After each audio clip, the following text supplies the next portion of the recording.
We are in studio from the Pink Seeds podcast. Jacob Lane, producer Keith, Vince LaCoco, talking Louisville football. Thank you all so much for tuning in. Drop a subscribe. Click the subscribe button right below us here on YouTube. If you're catching us for the first time, thank you for tuning in.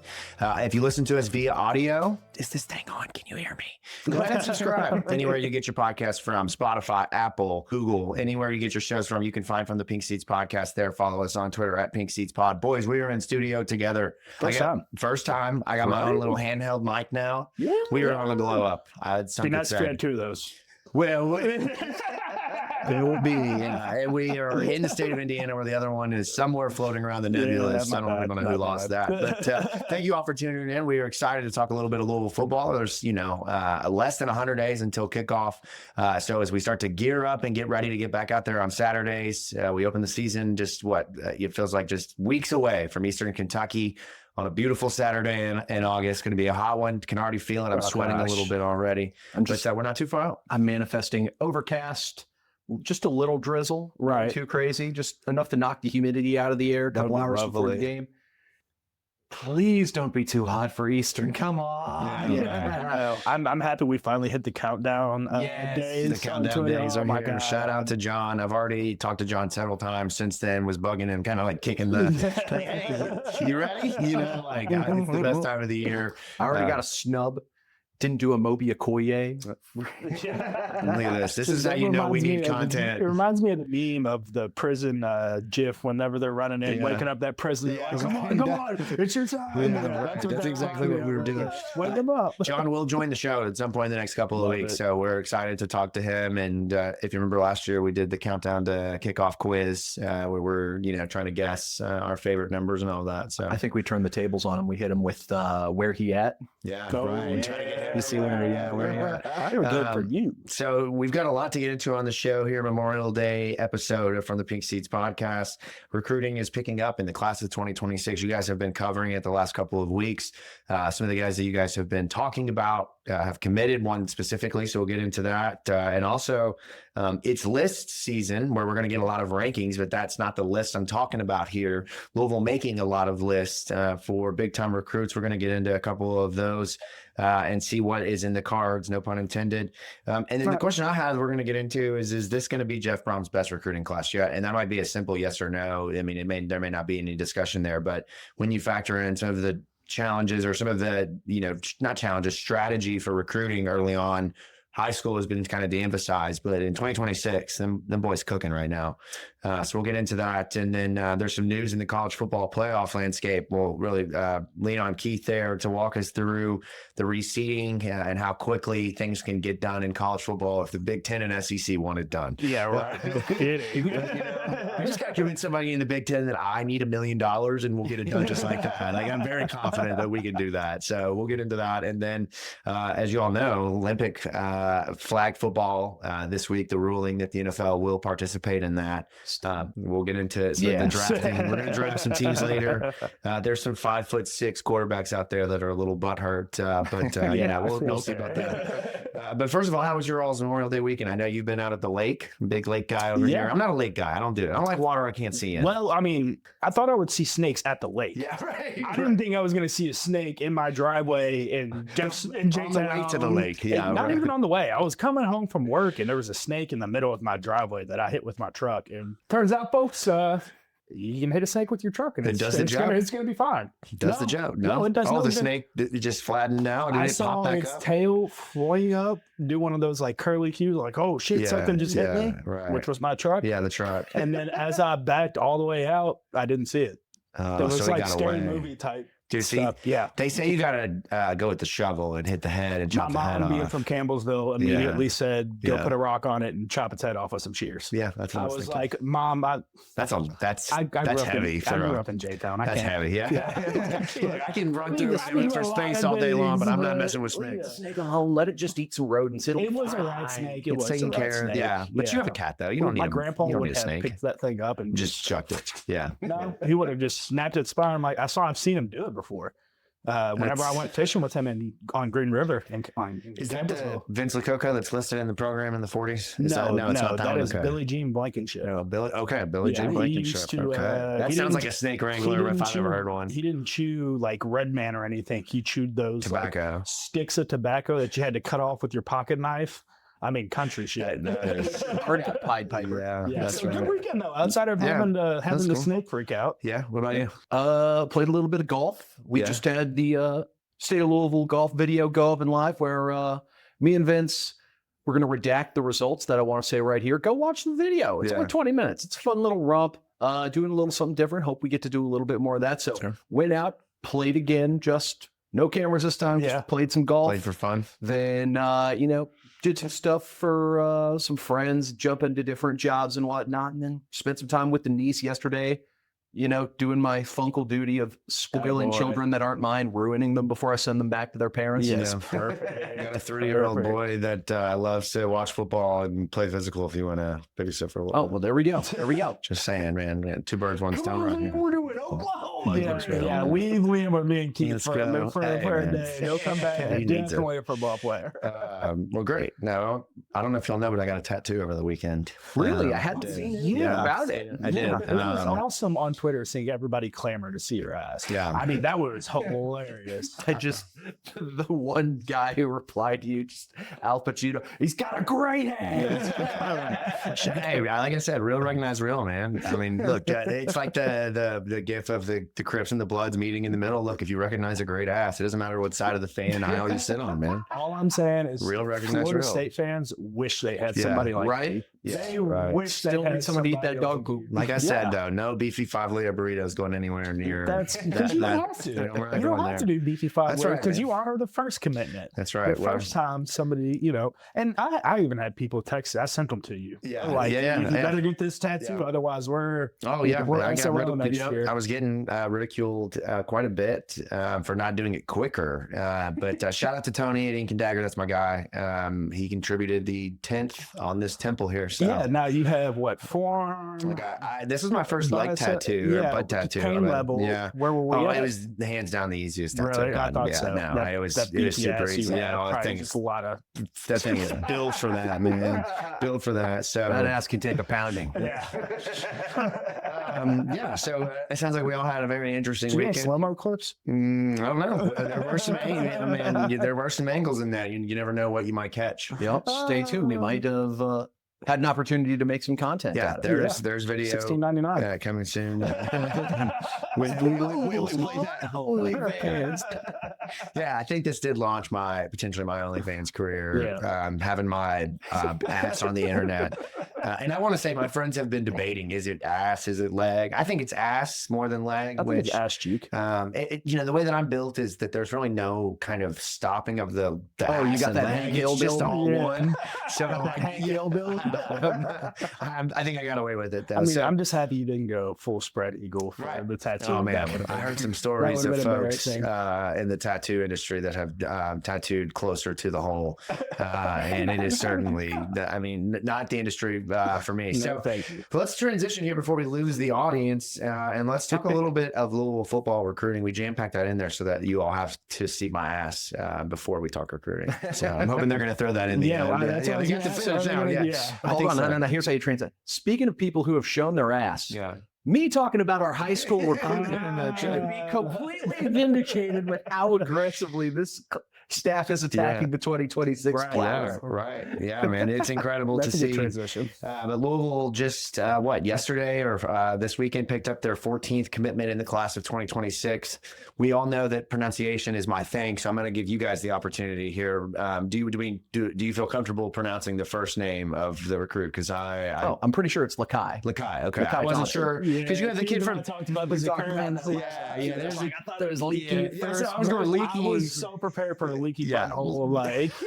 Because you got Leaky Black to play basketball in North Carolina. That's what I was thinking too. My head was Leaky Tompkins, running back out of Jackson, Tennessee, and this is a bruiser, man. You guys talked about him, 6'2", 230. Like they don't make him like that, right? I mean, man, there's your bruiser. I want to see him, which he will, whenever he gets in the weight room. Obviously, get more weight on his legs and get more explosive coming coming out of the whole office cuts and things like that. I mean, could you imagine with more explosion how much harder this dude's going to hit somebody at the point of contact? It's not going to be fun to tackle. No. Let me ask you this question, because you guys talked about him, like the breakdown. If you want to listen to go to the last episode where the guys were out at Kern's Corner, they broke down the game. I want to ask you, how does he fit in with Evan Hampton? How do these guys become the next Jaws and Isaac Gariendo, the next Isaac Brown, Duke Watson? What is it about these two in the fit? Just based off where they are right now, I would say Hampton probably is RB1 out of that duo. Tompkins, you would likely see more in like heavy packages, things along those lines. Not to say that Hampton can't power run the ball, but he just does not have the frame that Tompkins does. I wouldn't be shocked if we see Tompkins a lot more in the passing game. One, because we talked about on the last episode his ability to be used out of the backfield. You don't see that. The way he can stride it out and just pick up speed so fast and just look so smooth running. But also with that frame, he's going to be able to take on a lot of big physical dudes in pass pro.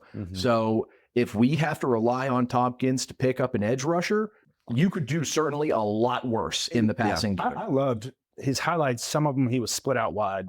Like you're mentioning him catching the football. If he's a legitimate threat to go downfield and catch the football, that's not something we've had realistically in our offense in a while. I need that wheel route, man. It's not even just about the wheel route. That opens up your tunnel screens, your doubles, things like that are. Well, and you can put them in the slot too, exactly. right? You can do a lot of stuff with that. And when you're in, 3rd and 5, 3rd and 6, and the attention is on your outside wide receivers, and maybe even your slot receiver, and you got a running back in the slot, you can do a lot of things as an offense. Yeah, man. That just not even, because with Hampton and Tompkins, they're probably going to be more like 2, 3 years down the line. Looking forward to seeing them playing, but just next year, assuming we hold all our pieces, that's a mean six-headed monster of a backfield. Big running back, and that's what I was going to get to. Is it's in my opinion, it's very unlikely that you're going to retain the 4 that you have now, all 4 of them. Now, of course, you want to at least hopefully bat 50% there, and bring back Isaac and Duke, but we're not even playing that game, right? It's still, we're still having played the season. But point being, you have 4 running backs that are all capable of playing this season, right? 2025. Now you bring in these 2 backs in Evan Hampton and Tompkins, and you're talking about more guys that can play. The other guys are just by nature going to transfer. But if you can bring them in, the thing that I like is I think Tompkins is a guy, just based off of the build, that Louisville doesn't have that right now. I mean, you have Kewan Brown. I think he's the guy, if anything, that can go looking for a bigger opportunity. But you can plug in Tompkins to be a really nice complement to junior Isaac Brown and Duke Watson. Built a lot like how Dave Williams was built whenever he came into college. Just, I mean, you can see the size and the frame there, and it's just all about how much work that kid's going to put in from that. If he early enrolls, it's a different story. I'm just considering, once he enrolls like May, June or whatever, it's all about how much weight he can pack, good weight. Yeah.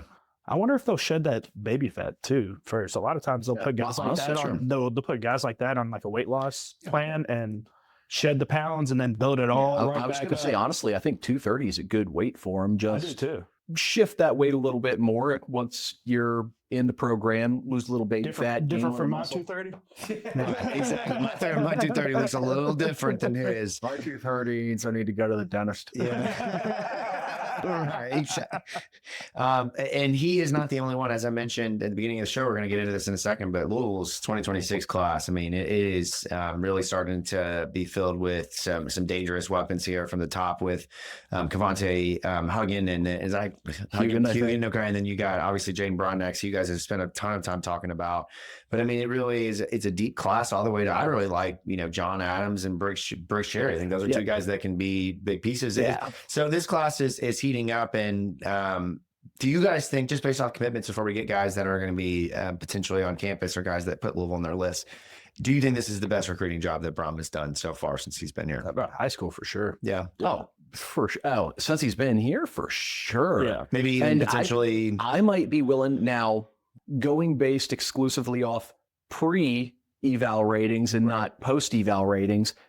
If he lands 4, 5, 6 more guys, this could be Louisville's highest rated class ever for a pre-rated class. Now, Obviously, you go back and you take a look at like that Charlie Strong class with like Teddy. Yeah. You're like, I'm not saying it's going to be that. Yeah. But the pre-rating things, it has the potential to be Louisville's best. We've never had a top 25 class, I don't. What was that Flybill class ranked? I don't remember. That was in the like high 30s, Yeah, like 31, 32. Yeah. And it would have been, obviously that class would have really benefited and been probably the highest. It is the highest rated class Louisville's ever saw in 2023, I'm pretty sure. Yeah. But that would have been even higher if you had Owens and DeAndre Moore that were in that class, right?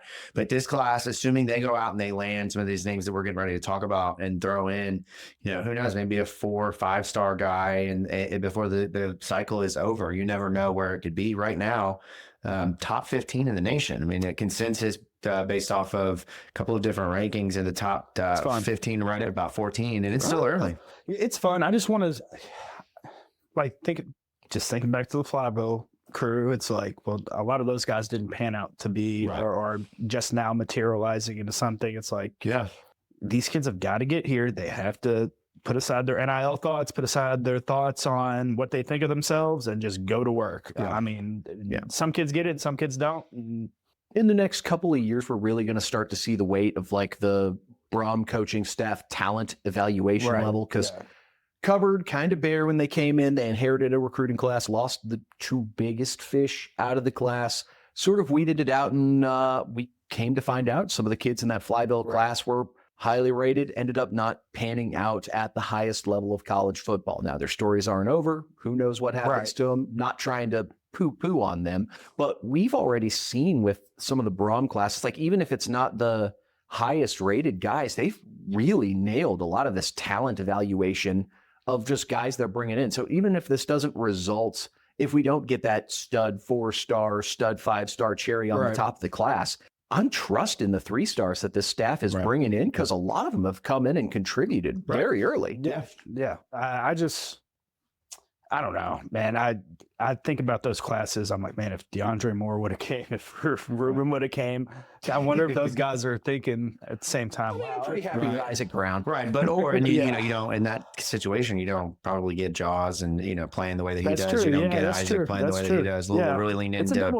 It really is. It always is. Recruiting's just weird, man. It is a weird spot. It's weird to evaluate these high school kids. Because, last show, whenever I was talking about, what's that quarter's name, Keith, we put out the clip of me talking about him and his poor pad. Crutchfield. Yeah, it's like, well, you don't really know the talent of these kids are playing against. Hard. There's no context. Yeah, it's just unless you're there, right? Yeah. For like, which I think the coaches benefit extremely by going and watching these kids in person. Who are they playing against? Obviously, they know the coaches, high school coaches around that area, so they they know, and they also know probably the talent level in which they're watching and kind of the expectations as to what that means. So around the horn here, we'll go real quickly. Louisville appearing in top lists of 3 pretty big name recruits here, starting with Devontae Anderson, 3-star cornerback out of Florida, in the top 8 this week, with other schools like Central Florida, Maryland, Miami, Auburn. What do you like about this kid, Keith? And what are the chances for Louisville here? I feel like this is sort of a player where it's going to be a contingent on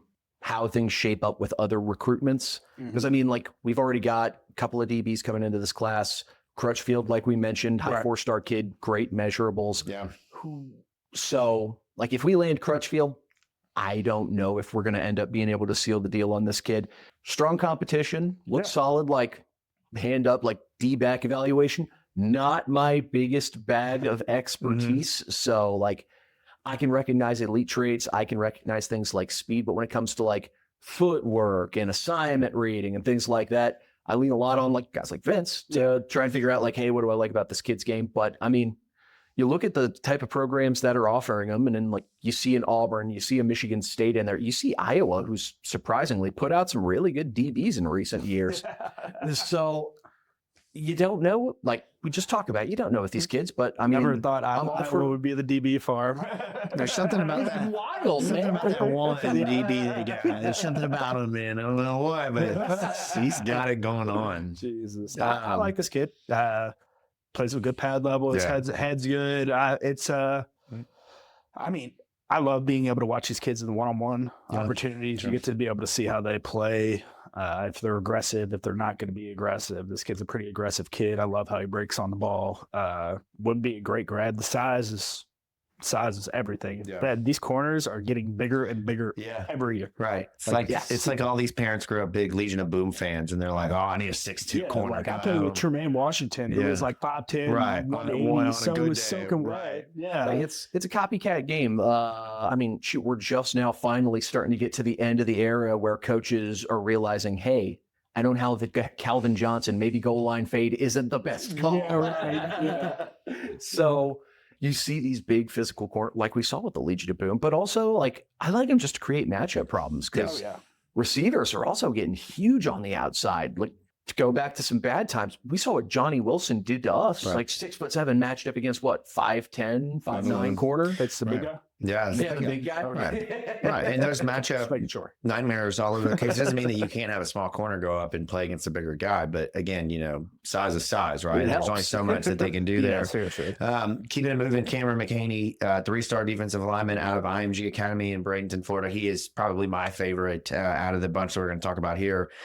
Is in the top 5 with a lot of Big Ten schools, Illinois, Indiana, Purdue, and then Vandy. So he's definitely considering Louisville for academics based off of the list that I see here. But this is a kid that is the definition of a run stopper. Yeah. He is active. His hands are explosive. He has got a great first step off the line, does a great job of getting his hands. I saw him just shock a couple of centers right out their spot. Does a great job of moving then after that first move laterally and being able to follow the running back into the hole and make the tackle. Oh, yeah. I love this kid. This is a kid that if we're talking about I want a commitment from, he's the guy for me. Yeah, he talks about that. You mentioned the hands. Coach Ivey, I know he's not our D-line coach, but he always talked about putting the shockers on somebody and just being able to completely disrupt. If you can move at center and set him back in the quarterback's lap and the running back's lap, you've done your job. Yeah, I mean, I love this kid's game. He is a bona fide run stuffer. Yes. Yeah. And every great college football team needs, I mean, you see it with like George Red and Renee Congo. Yeah.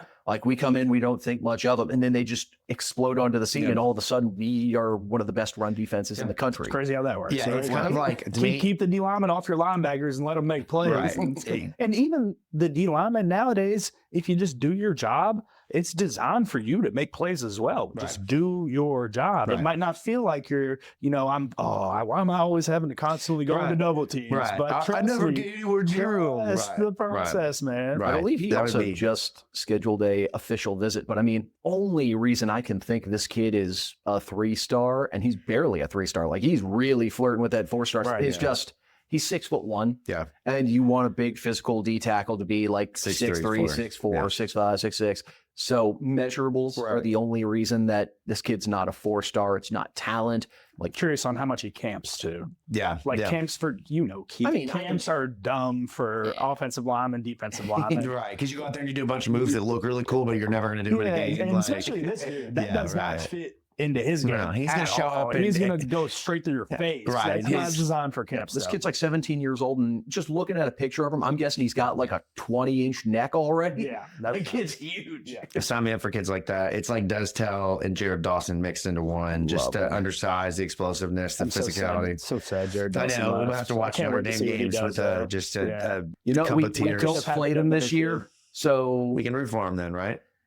I can root for him. Yeah, that's what I said. I'm not rooting for him. No, sorry. I said, I wanted to clarify that I said him and not them. Exactly. I hope Jared Dawson has 12 tackles, 5 sacks, and Notre Dame loses 75-0. Yeah, right. That'd be a great day at the office, right? Beautiful. Chris Paul hits a huge 3. Last one. We won't spend too much time on this because I don't think that this is a recruitment that's really going to go in the favor of Louisville. But Kendall Gerville, 4-star defensive lineman out of Florida. Again, love seeing Louisville getting down in the Fort Myers and Bradenton area. It's always been a hot spot for talent for Louisville. They're in a top 10 with the elite of the elite in college football. The Georgias, the Alabamas, the USCs, the Texas, the Floridas. Go look at his Twitter for 5 seconds and you can see he's not going to Louisville. Like, I mean, great to be in the top 10. Love it. Love to be included. But this is an SEC kid if I've seen one. And looking at the recruitment, it does tell me that this staff does want to add at least one more piece to the interior D line. We talked about the interior piece. I really want to add out of this class already. Don't get me wrong. Like, if he commits, and I'm like, let's go. We got room for all you guys on the train. Let's go. You know, I'm not discriminating here. This is more just sort of a statement on where we're at now with recruiting, where we're swimming in the waters with like the Bamas, the Michigans, the Tennessee, or I don't think Tennessee was listed, but Texas, USC, big time programs. And you're starting to see us pop in there at Bill Belichick while he still has the hype factor also in that recruitment. Pardon me, Jordan Hudson with the recruitment. Yeah, here in about 6 months, it'll be Jordan Belichick. Right.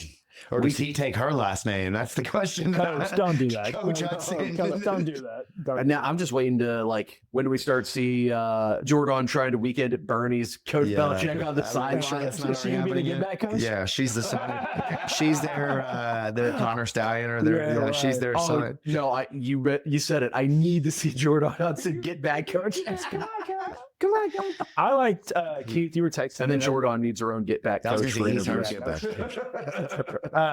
I like this kid. Obviously, we're all kind of assuming he's going to go SEC or something. Yeah, we'll see you in the portal in 3 years, buddy. Yeah, in a good way. I don't mean that in a bad way, but like you sent Jaden McGregory in our group message. I watched his highlights. So good. This kid right here. I would love to have this kid. Yeah. I mean, it is you just watching his high school tape. Pad level is low. He's down there running routes for these wide receivers. A lot of times at DD, they don't high point the ball well. They catch the ball with their chest, or they might have a couple where they're going up and getting them with every single one. He's going up and just snatching that ball, and he's pulls trigger too. And he's an athlete. He's a stud on their basketball team as well. I think they just won state championship as well. And this kid right here, I want to get basketball and wrestlers, man. Those are the 6'2", two. Yes, they play those sports. 190. Well, he doesn't have any top things posted up yet, so we'll have time to dive more into him on another. I need him now. He's one I'm really excited about. You already win.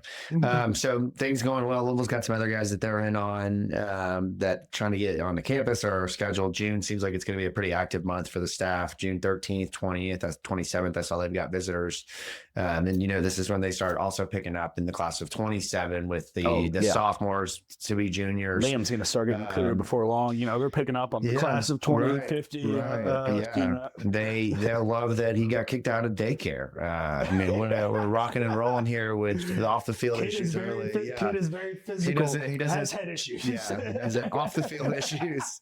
But let's transition here. Let's talk a little bit of college football, the playoffs. Obviously, that conversation has become more realistic for Louisville fans to be involved in, not just as that's great that's happening out there, but now Louisville, potentially being involved, being an ACC contender for the first 2 years of Jeff Brohm's tenure. Hopefully, moving into year 3, that's the same. But obviously, the 12-team playoff was in some regards sorely needed for college football, right? We knew that when it was rolled out that it was going to be some form of a glorified push to get more SEC schools, less ACC schools, you got that completely more Big Ten schools, and really propping up those conferences even more than what they were.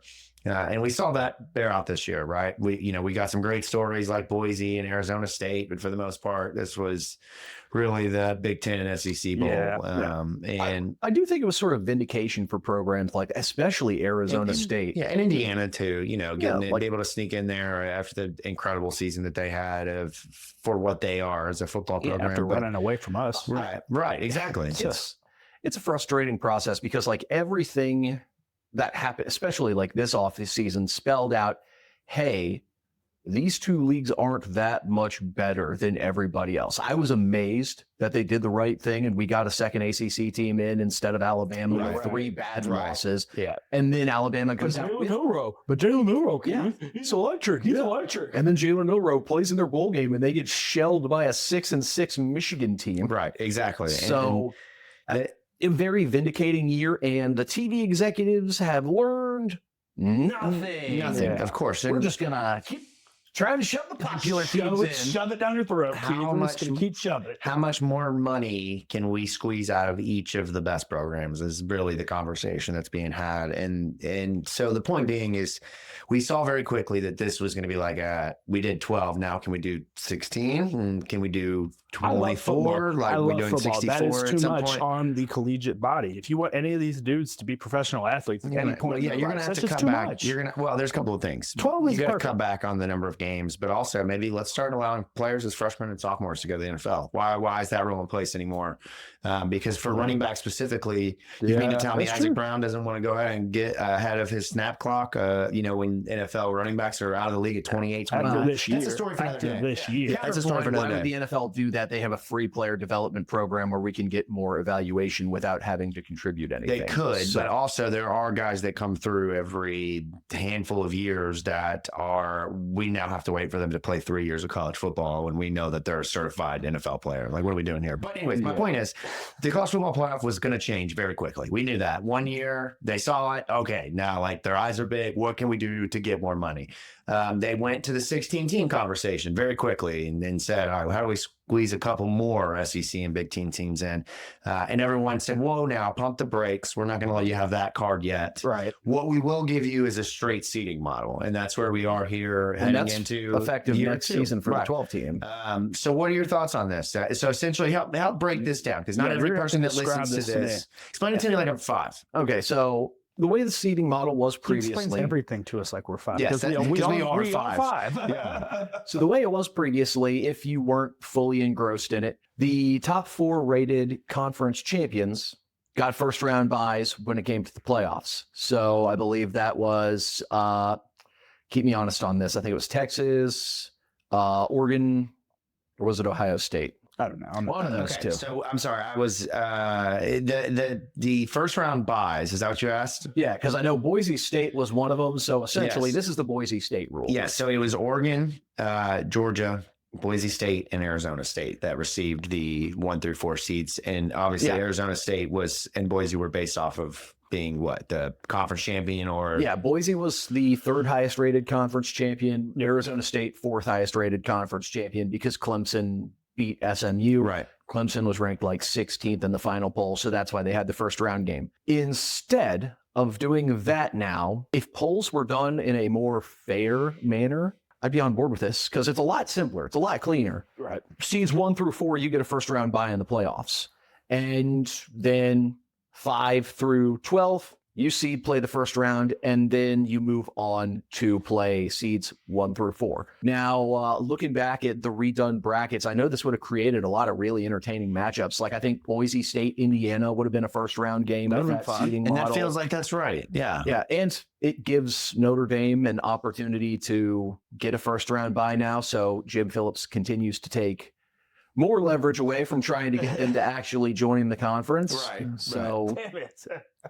yeah, How not to negotiate. To comment on To join Jim the Phillips. ACC, And they put out a statement, just to ramble on about Jim Phillips for just 2 minutes. He puts out a statement after the vote goes through to like, oh, straight seeding model. And it's like, we did what was best for college football, even though it might not necessarily be the best for the ACC. And Mike Ryan Ruiz of the Levitardin Show and also of Kane's Insight, so a lot of good Miami Hurricane information if you're trying to keep tabs on everybody in the conference, just puts out a picture, quote tweeting that statement. Everyone knows you go to a hotel room and there's that awkward chair in the corner. You know what the chair's for. You just a photo of that chair. Here you go, Jim. Yeah, perfect. I'm sitting here watching. It's so bullshit, man. I mean, I don't understand how it's that complicated. This stuff can provide, like you said, Keith, it can provide for such great matchups. Right. Indiana, Boise being the one example, but I mean, there are so many other teams just leading at this playoffs from last year that would have been fun to watch. So I think this is sort of the push because, look, 16 teams is going to be inevitable, and they're going to probably try to stretch it out as far as the viewing public will let them go. I think this is the first step towards the death of conference championship games. Yeah, because what does it matter? As soon as a league has, like, let's say they have a team that's ranked 4th playing a team that's ranked like 8th in a conference championship game, right? And the 8 seed beats the 4, and then that 8 seed doesn't jump up to 4, so they lose a first round bye. Right. That conference is getting rid of their conference championship game immediately the following year. Because why risk putting your top ranked team at risk? Like, why put them at risk when you don't have to? It's only going to take one conference to make the move. Well, it's going to have to be. I would imagine it's going to have to be one of the teams that's not from the Big Ten or the SEC. Like one of those conferences is going to have to be the one to pull the trigger. I mean, maybe the SEC, if say, Bama or somebody is right there and then they lose in their conference title. But the thing is Bama is always going to be playing another really high quality, likely playoff team in the college football play or in the SEC final. Yeah. The ACC, we've seen years where Duke gets in or Virginia Tech gets in. Like and that's back when it was the Coastal and the Atlantic, and the Coastal wasn't as good. But still, my point being is not every year in the ACC or Big 12 is the other team going to be a college football playoff team. And then if they win, like we made this argument this past year, you almost are better off just forfeiting that game as the team that's the higher seed. Like you are the lower seed. What happened to the sport I love? Now, money got involved. Just one thing, and I know it's going to take time. Can we stop talking about Bama like they're Nick Saban, Alabama? They aren't that guy. They're not, and they're never going to be. They got bodied by Sharon Moore, Sharon Moore, more guys on this pod. Coach, They went 6-6 and Michigan. There was no coach that was going to walk through those doors and be able to continue at that level that wasn't Kirby Smart. There just wasn't. It wasn't possible. I don't think DeBoer was the best hire by any means. They lost 3 games going into that bowl game. Right. We're sitting over here like, I take it, our team. Well, but in the ACC, that'll get you in the ACC title. In the SEC, it's the difference between being the 12th or 16th team. That's why it just matters. Yeah, it matters. Just sort of spin this back. How this affects Louisville, I think, in the grand scheme, like if national championship is the goal, it hurts because Louisville's probably never going to be a team sexy enough to get a first round bye now. That said, we put together an 11-1 regular season. I think it gives us a phenomenal opportunity to actually have a home playoff game, which would don't take me like that for the program. Like with this sort of format, while obviously when it comes to competition, you want the bye, you want to get a team coming off of a game where you have an extra week of rest, but the economic and just cultural impact of being able to host a home playoff game in Cardinal Stadium would be unreal. And so the teams that didn't get the bye fair this year, they won all the games, right?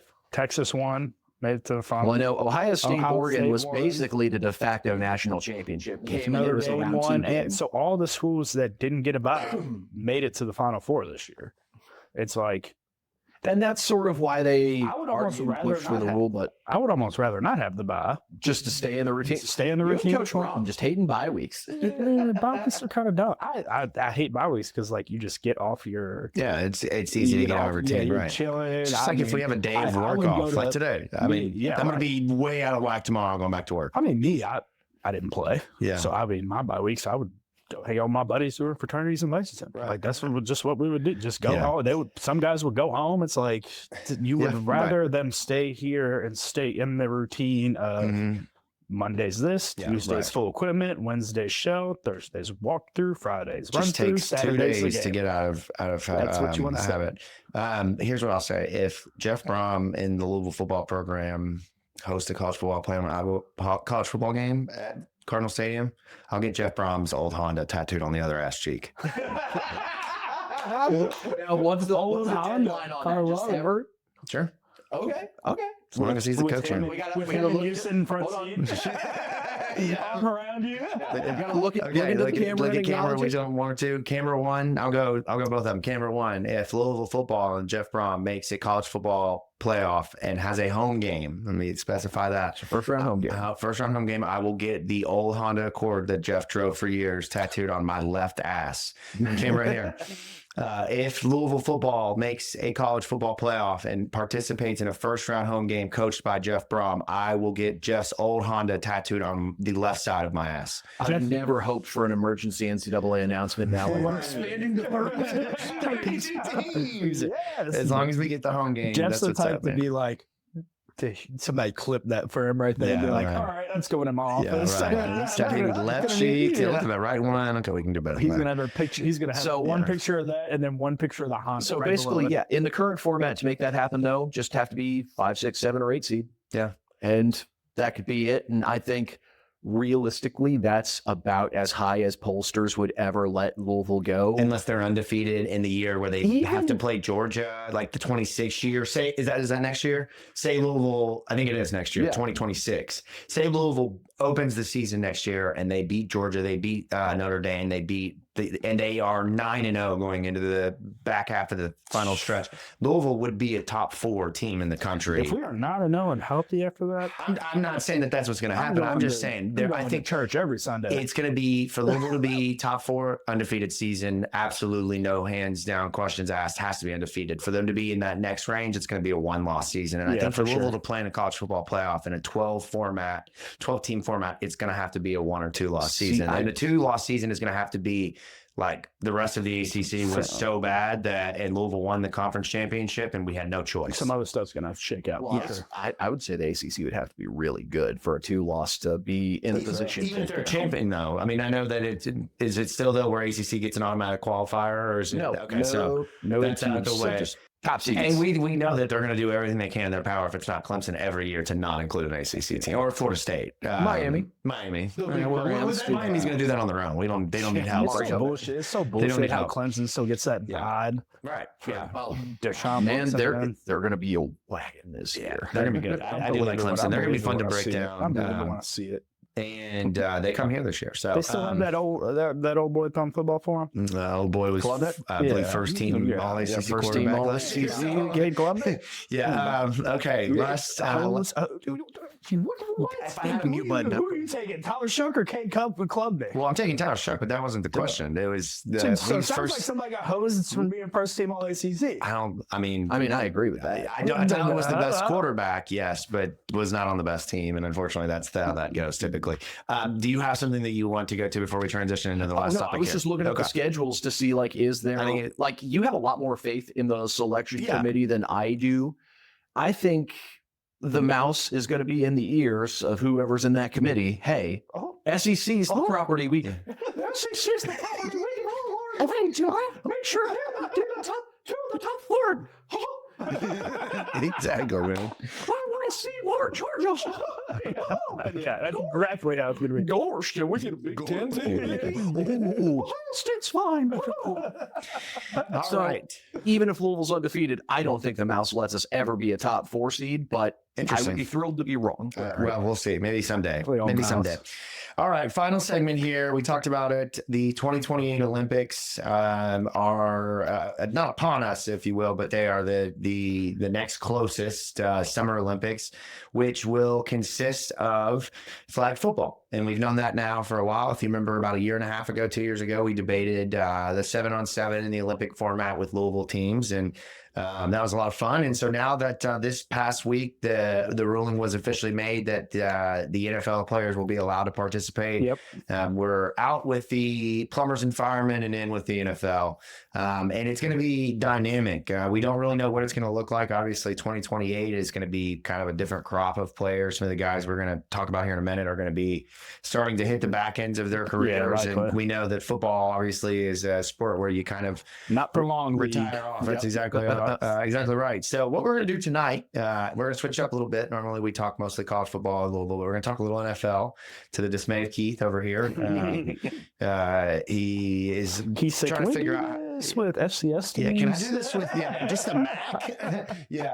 But we're gonna draft our ideal Olympic 7-on-7 offenses tonight, and the way we'll do this is we'll go youngest to oldest. Youngest picks first. Sorry, buddy. We discriminate against you around here. Apparently. We'll do youngest first, but no repeats. Offense only.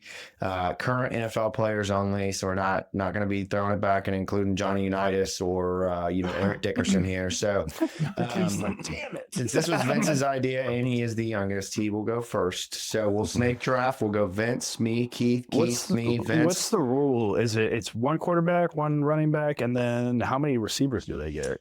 So what is it? Many skill positions as they want, right? I mean, so are we doing like passing league 7-on-7 or the Olympics flag football is quarterback, running back, center, and 2 receivers, I believe.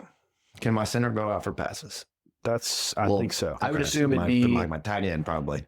3 pass catchers, 1 running back, 1 quarterback, O-lineman. Okay. Sound fair? I couldn't draft an offensive lineman in the NFL. I tried. We're going Todd Becton. That's the only one I got. Not a center. Risky play. But well, Vince is our. Oh, you want to go? I mean, you're snake draft. So you got first pick. All right. Well, I will go. Justin Jefferson. Okay, yeah. See, I feel like that's the best move is to have a skill position player first. Justin Jefferson. I'll go Jamar Chase. Get my notes Yeah, up. I think that's a good one. If we're going skill position, I'll go Jamar Chase. Okay, I'll go Lamar Jackson. Okay, so you're gonna do quarterback first. I like that. QB1. Yeah. And then I will go Bijan Robinson. Yeah, that's a good pick. That's where I was going next, I think. I'll go Malik Neighbors and pair those guys back up to be duo again. I think I got the best. Who'd you go, position. Keith? You want Lamar and Bijan. All right. Well, I'm gonna go talk about pairing more guys back up. I'm gonna go Jamar Chase. I took him, so you cannot. Yes, he was my first pick. So you've got Jefferson already taken. Yes. Can you guess we were talking about that LSU team? Yeah, we did. Yeah, We were talking bad about Joe Burrow. If they were recording that, LSU fans would shoot us. We're gonna go with Amon-Ra St. Brown. You took the sun god. Good pick. There you go. That's a good pick. All right, you got another pick there, Vince. Wait, you already? Yeah. Okay. Yep, Sorry, I'm in the middle of the draft. Yep. I'm going to go with. Have either one of you went with Saquon? No. No one took Saquon Saquon. Barkley. No. He's just great running back. I don't know if he's shifty enough for flag football. Yeah. Until he hurdles somebody. Yeah, backwards. I don't know. I guess this has officially become an LSU podcast. I'm going to go Jaden Daniels at quarterback with those two guys. Yeah, I'll give me Jaden Daniels. I thought the three quarterbacks were going to be Lamar, Allen, and Mahomes. That'll be so good for either one of those. But like Jacob said before this is going in 28. Yeah. That's going to be, he might fuck around and be the number one guy by 28. Right, exactly. And then I have Neighbors who probably will be the number one wide receiver at that point. If you're thinking futures, I'm feeling good in 2028 right here in 2025, baby. Okay. So I'm up for two picks. I will go with a Ohio State tandem. I'm going to go Smith and Jigba and Harrison Jr. There you go. I like that. That's really nice. I am going to come back and I'm going to draft a grandpa here by the time we get to the class the year of 2028. I'm going to go Christian McCaffrey. We're talking flag football here. You don't need pads on. Christian McCaffrey will be elite at that age. I'm pretty sure you put Ed McCaffrey, his father, on the field right now, and he could go out and play high level wide receiver. I didn't think he did. Christian McCaffrey is my running back. Even though in 2028 he will be probably like 33, 34. He tore it off. Yeah, right. We'll be fine. Just for a couple days, He's the type of dude, man, that like he might mess around and be retired and then still be athletic enough to play 7-on-7 because he's not taking hits. Yeah, and go out there and do that. Yeah, right. Who says we can't bring like Jerry Rice? I mean, I know he said former players not allowed, but who says we can't go out and bring Jerry Rice? I'm going young buck here. Brock Bowers. Okay. That's a really good pick. Yeah, that's a really especially good on the pick. tight end side. I was looking at that. I was starting to look at that position as well. I have another one. Okay, go ahead. And quarterback wise, I think I'm going to go Kyler Murray. Okay, that's a good pick. That's a fun one. And also short, hard to just because they are allowed to run in that. So I want to, his little joystick ass is just going to be his little mom I threw up. Yeah, right, exactly. I threw up. I think that's a good pick. I like all three of our quarterbacks. I think all three of those guys have staying power too. So looking ahead, man, like it's really hard because at tight end, like majority of the guys that are at the top of the list right now, I'm not a big Trey McBride guy, but like George Kittle, you could go Kittle or you Hawkinson, Laporta, those guys, Evan Ingram, Travis Kelce, Mark Andrews, those guys are going to be at the end of their careers.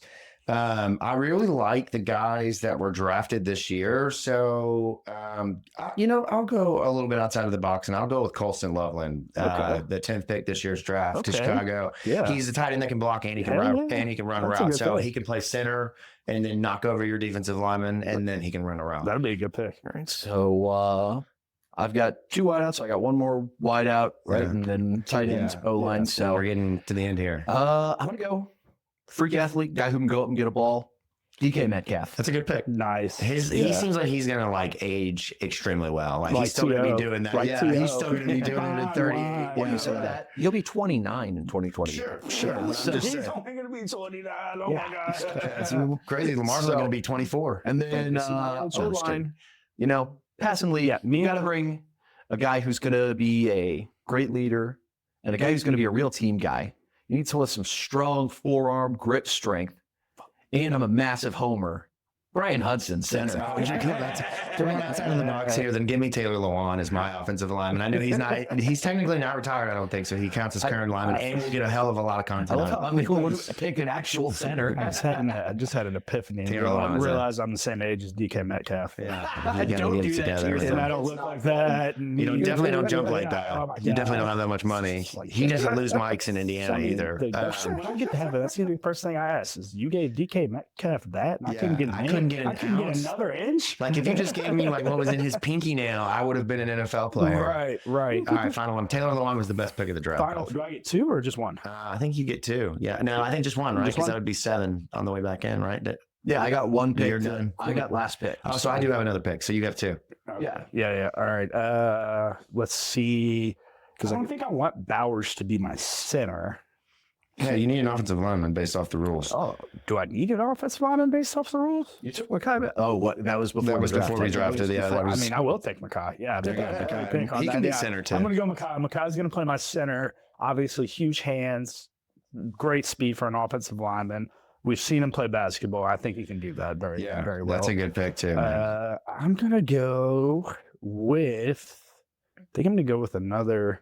I'm going to go with another receiver, and I'm going to go with Marvin Harrison Jr. He picked him already. That's 2 times already. You're about to lose a pick and have to play with 6 players. I mean, you got to play with 6 players. NFL wide receivers. CeeDee Lamb would be the best available based off of my list here. Tyreek Hill. Tyreek Hill. Okay. Let's go. He's going to be up there in age at the end. I think the fall's happening. Tyreek Hill. I think the speed will always be there. Yeah, the speed will always be there. If only Tyreek Hill can't break down some government man from Canada on a route. Get out of here. All right. I'm officially going to do it. We're going to be the United States of America LSU Tigers. Brian Thomas Jr., ladies and gentlemen, to close out the team. Jacob Lane's head coach. Edward Ryan. Oh, man. So I'm happy I almost went with Joe Burrow. Yeah. If that could tell you how our 2019 LSU talk right before the podcast. So I was so close. The only thing that scared me off of Mike Gesicki for tight end is like he's 29. Yeah. And also just, I don't have Justin Jefferson, so I can't teach him how to gritty. Yeah, he's really bad, man. Did lose some points on that. F1's going to sneak in here. Justin Jefferson went with Oscar Piastri, won the Miami group. Watch his attempt at a gritty. It'll make Mike Gesicki look like he's got sauce. It was bad. I'll also go with a NFL draft tight end, Harold Fannin. Okay, that's a good one. I'm going to sneak Maction into this draft somewhere. Harold Fannin is a problem, and I'm thrilled that he is not on Bowling Green this year. Yeah. I was so worried. Yeah. Instead, we just get to see Eddie George. Keith, you got one more, don't you? No, that's it. That completes the draft. All right, so we'll put that out there. I think I'm winning. If anything, I'm going to get a retweet from the LSU team. So, at a minimum. You see Edwards around 10 years and just say, go Tigers. Go Tigers, go. If the full team's on the graphic on the poll, I think I'm winning in our Twitter sphere just because I showed a little bit of loyalty to it. Shout out to Brian Hudson winning the pinch challenge with the Giants. I have Makai back then. Yeah, you do. We've done that before. Yeah, but I've seen Brian do that in college, so I'm not surprised. Yeah, well, good for him. The only thing I can. Yeah, got that farm boy strength. Yeah, he does. Scott County farm boy strength. Dude, there was a Scott County football player I saw on TikTok the other day bench 500 pounds. Yeah, that freshman kid. Yeah. Is that kid getting recruited? Recruited to come help me move to my next location. Jeez Louise, man. That's a good one. Did you not see that? No, I'll send it to you. It's freaking. It's a true get too. You sometimes high school. I'm not white coach might give you a little. I'm getting like 100 on a good day, let alone 5 of them things, man. Go do Murph like I did in Dash. My wife, so if you know my wife is the athlete of the family. She does the Murph annually. She can't this year because she's got a hurt shoulder and she's extremely upset that was miserable. She was really looking forward to it. Miserable. Shares the difference between us and super moms, man. I got a hangnail on it. I didn't want to come to the show today. I'm sick. Yeah, my belly hurts. She got a butt tattoo. I can't do a tattoo. show. Yeah. All right. Well, that's gonna go to massage it with cream. No, because I can reach and I got it myself, man. Yeah. Do it myself. Gotta exploit that. Yeah. Get a booty rub. Yeah. Okay, all right. Getting advice here on the way out. All right. From the Pink Seeds podcast, Jacob Lane, Vince LaCoco, producer Keith, we thank you all for joining us here in studio for today's show. Be sure you subscribe anywhere that you get your audio. Subscribe right here on YouTube. Tons of great content, home of 3 original shows, tons more coming. A lot of content out there, golf, food, everything for everyone. So yeah, be on the lookout.